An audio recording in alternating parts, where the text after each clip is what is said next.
Okay, let's dive right into this explainer. Today, we're unpacking a beautifully structured text that tackles some pretty heavy themes: lost glory, fatal compromises, and ultimate rescue.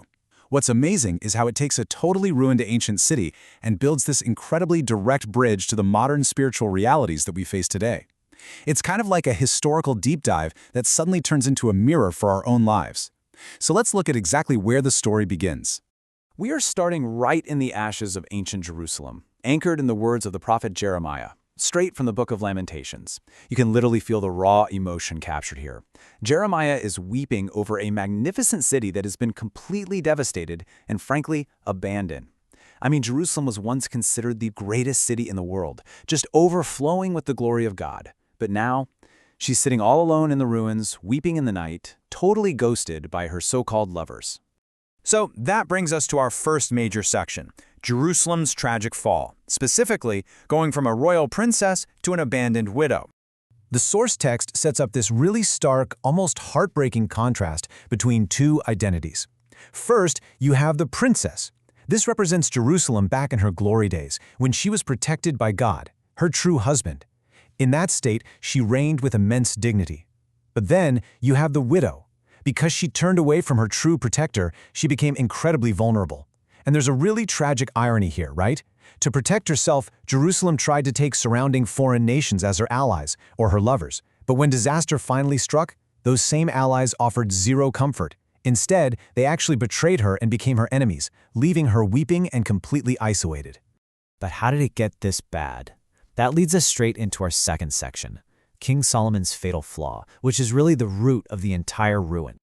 To see how a disaster of this magnitude actually happens, you kind of have to trace it back to its roots. It starts all the way back in the ancient era with a very clear command in the book of Deuteronomy. God basically warns kings, do not multiply your wives or amass excessive wealth because it will turn your heart away. Simple enough, right? Well, fast forward to Solomon's early reign. Solomon, who is supposed to be this legendarily wise king, yields to his own physical desires and marries a massive number of foreign women. And the ripple effect of this is disastrous. During his late reign, these wives bring their impure idol worship right into the heart of Jerusalem.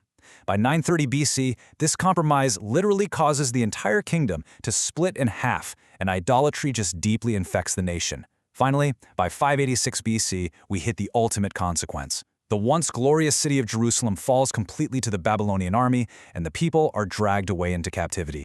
The crucial takeaway here is that even the wisest man on earth fell victim to worldly desires. You see, this wasn't some overnight destruction. It was a tiny seed of sin, just a small compromise of a clear boundary that slowly grew over generations and eventually brought down an entire nation, landing them in Babylonian chains. Now you might be wondering, what does ancient history have to do with us? That brings us to Section 3, Relevance to Modern Believers Using Ancient Babylon as a Mirror. This is where the explainer gets incredibly relevant, because the ancient text maps to our lives right now perfectly. The parallels are honestly staggering. Think of the magnificent city of Jerusalem as the modern church, or even just you, the individual believer, someone meant to live with royal dignity. The Babylonian captivity?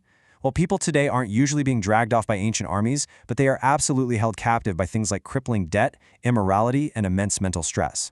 And what about those foreign lovers that Jerusalem trusted? Today, that's the endless pursuit of money, power, and worldly relationships. It's crazy because modern believers will actually trade their true protector for these worldly things, thinking they're going to bring security, only to end up in a very real, modern-day captivity. And here is the harsh reality of what happens when the pressure is actually on. When real trouble strikes modern believers, just like back in ancient times, these worldly desires completely fail to provide comfort. Actually, scratch that. It's worse than just failing. Those trusted lovers, like money, status, or toxic relationships, they turn into enemies that keep people bound in spiritual slavery. It's a really brutal awakening when that realization finally sets in.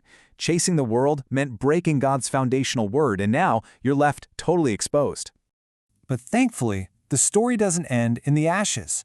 Let's move to our final section, God's amazing redemption and a totally unexpected rescue plan. So, sitting in Babylonian exile, the people of Israel finally realize their massive mistake. They weep and they genuinely repent.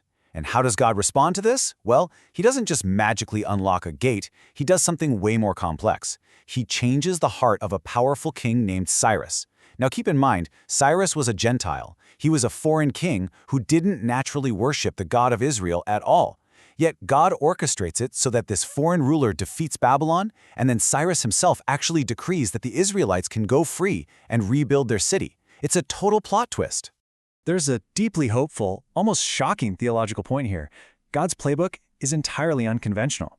He actually has the power to bring our deliverance through the very enemies that seem to be surrounding us. Just when you think you're completely trapped by the world, God can flip the script and use the absolute most unlikely sources to engineer your freedom.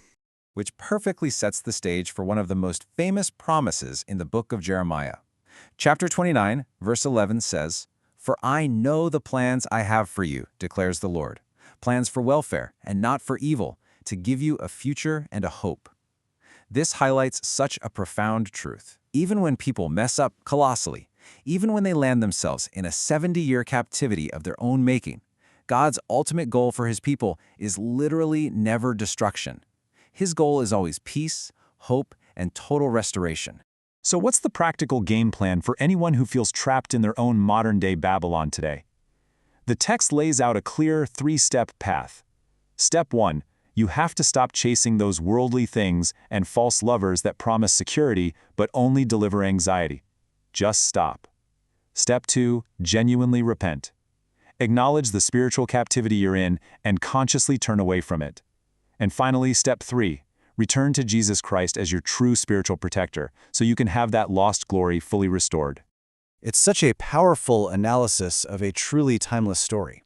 I want to leave you with a somewhat provocative question to chew on. What worldly lovers are you trusting today for your security and happiness? And is it maybe time to return to your true protector? Think about that as you go through your week.